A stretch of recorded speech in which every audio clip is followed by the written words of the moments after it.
It's nice to be home. We've done 2 weeks on the road. We've been down into the West Country. That was fun. That's nice. And then we got back, and it's lovely. It's lovely to be back home. This is one from the last album that some of you will know. Who's seen me before? Who's never seen me before? 3 people. That's okay. One of which is in our band. That's okay. No excuse for not joining them. It was dimly lit by candle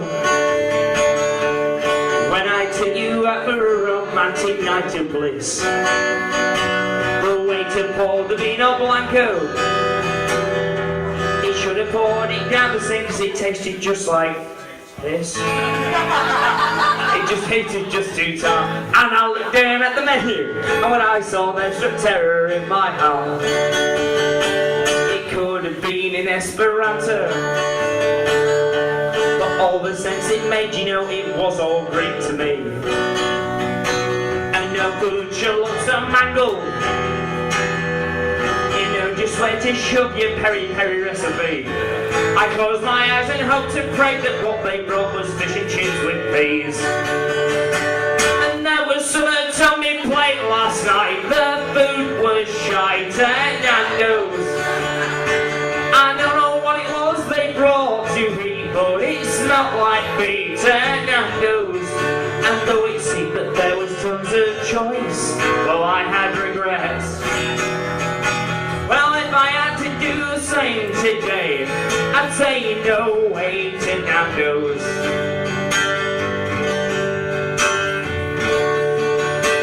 I acted smooth like Marlon Brando in the Wild One back in 1953. But me play it looked like John Rambo. I'd attack the lot with a sharpened machete. And if the chicken was free range, I'm pretty sure that it was not happy. And there was very little I could do. It tasted poo at Nando's. And it smelled just like a septic tank, and the food was rank at Nando's. And when they brought the bill, my wallet broke into a sweat. And even if I could forget the smell, I'd say to hell with Nando's. Well, even Abel wouldn't take a chance. The food was pants at Nando's. I don't know what it was that took us there, but I found a hair at Nando's. And though I tried to block that image out, well, I can't forget. I wouldn't recommend the pita wrap. It tasted poor at Nando's. Cha-cha-cha. I'm going to swap the intro a minute.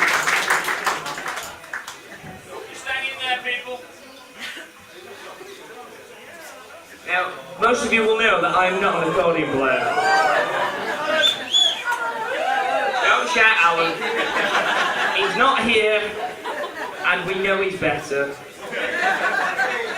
Right. How many people have ever seen me play the accordion before? 2 people, that's it. Problem is, I only know one song.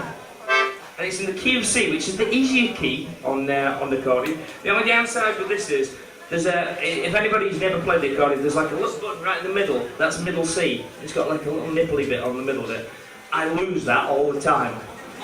So there'll be points in the song where we'll have to like reach around and try and find that. Just bear with me. Right. This is a folk song. Is that? It's on.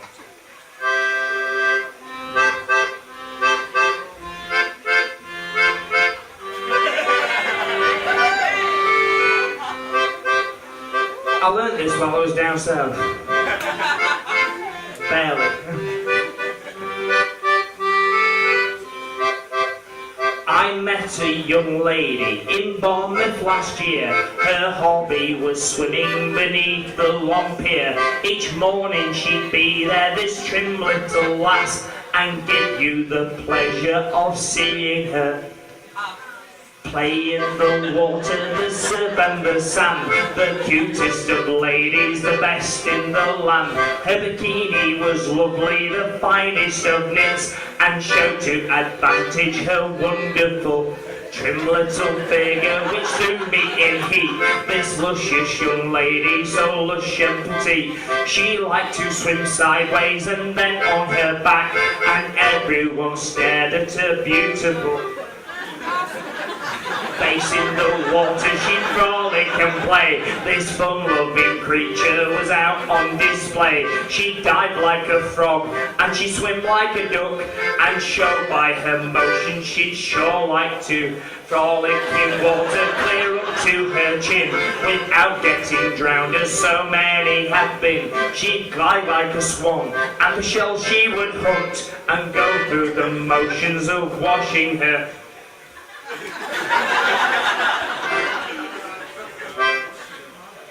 clothes out completely. She'd wring them to dry. She'd hang out her undies with a loving sigh. Exhausted with swimming, to the shore she would start, where she'd let out a wonderful noisy great. Crowds they would gather, they'd watch and they'd wait, to eagerly stare and to randomly gape. She ran up the beach and decided to quit, and head for the bathroom to have a long shower.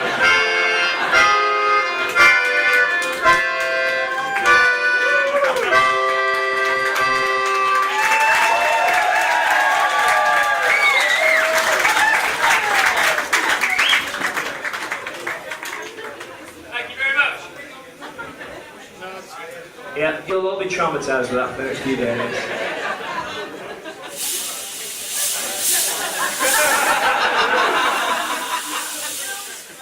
Was that really necessary?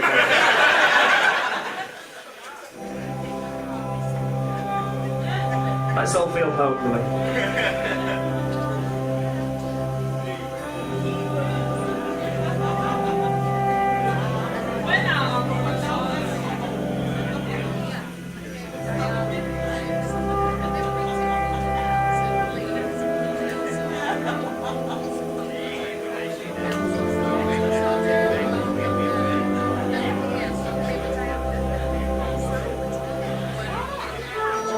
I'll never forget that this day in Pit.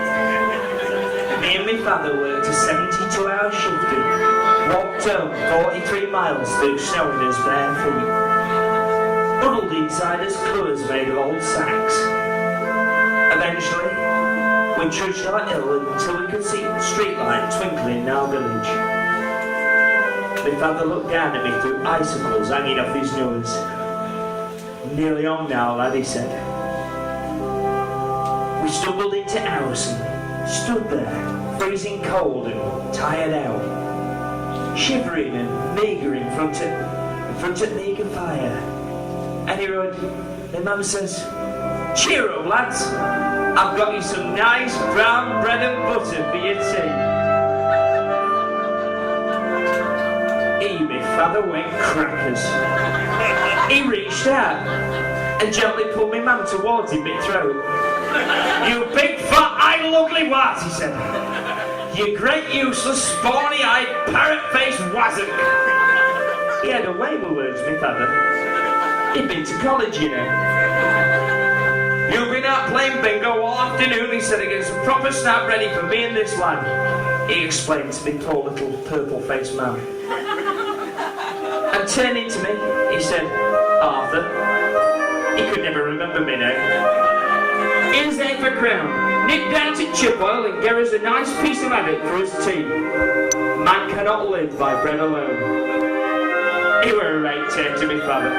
He said as how working folks should have some dignity and pride and self-respect, as how they should come home somewhat warm and cheerful. Then he chucked me mum on fire. We didn't have no tellies or bedclothes or shoes. We made his own fun in them days. Do you know, when I were a lad, you could get a tram dance in town, buy 3 new suits and overcoat, 4 pair of good boots, go and see George Formby at Palace Theatre, get blind drunk, have some steak and chips, bunch of bananas and 3 stone of monkey nuts, and still had change out of a farthing. We had lots of things that they had in them days that they haven't got today. Rickets, diphtheria, Hitler, and why we didn't have luck, well, going to school with no backsides in his trousers and all his little heads painted purple because we had ringworm. They didn't know they're born today. Cheers. Wherever it may be, that's the town of Capstick. Right, we just got back from doing a load of festivals, and we went down to beautiful days down in Devon, and then we went on to do Watch It in Somerset, and then we came back. And for those of you that have ever been to beautiful days, give us a wave or a cheer. So I know that I'm amongst festival folk. That's good. This was a song that we wrote specifically for John, who runs the bandstand at Beautiful Days, and Sally, that is one of the organisers at Bearded Theory, and also Jackie and Mark that run Watch It Festival. And this is a song all about the people that you meet at festivals.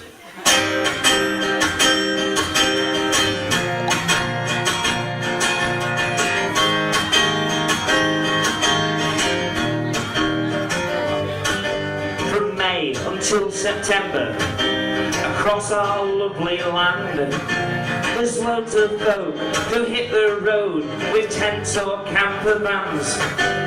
The festival's a mecca for the likes of you and me, but there are folk, it's not a joke, who take things to extremes. You know the weirdos, you know the festival weirdos, give them all a wide berth.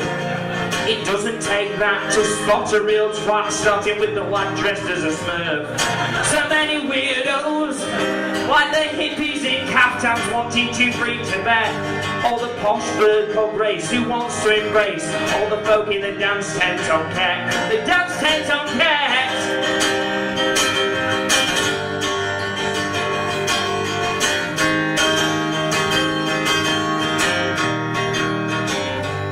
Then there's those that buy their tickets but don't go to see a band. They spend the weekend sat in chairs outside a Claptown transit van.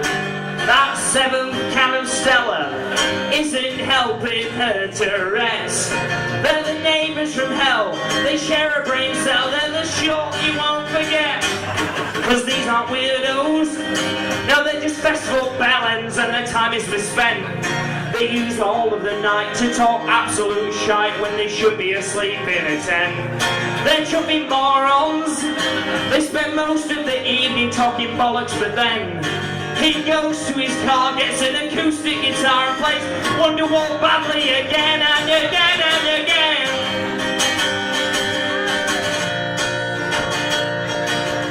You know the one I'm talking about, don't you? Hipsters taking selfies, fashion conscious, self-obsessed. Wait for the band's hit single, but then talk to all the rest.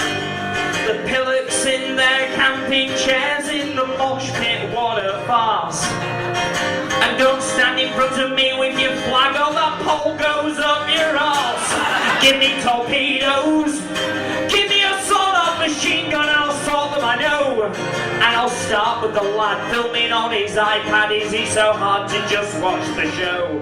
Or all the zeros who could never be happy, they were just born to moan about the state of the ground, the line of the sound, the weather or charging their phone. Why not just stay at home?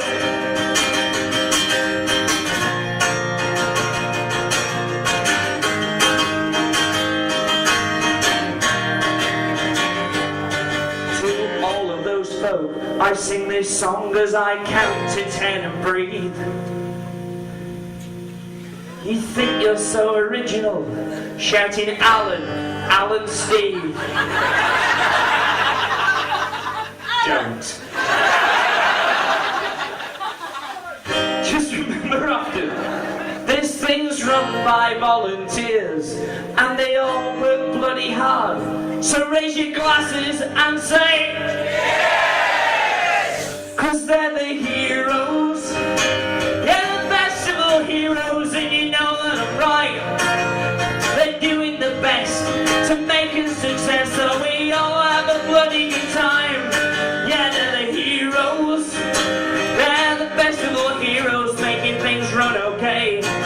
planning months in advance, so we all get the chance to go there for beautiful days, for such beautiful days.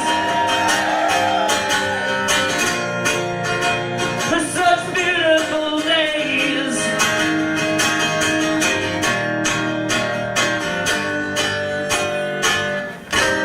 Cheers.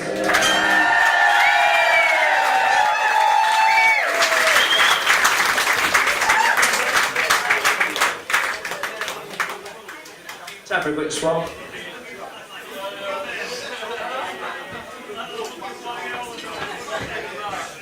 Now I can see by the look on your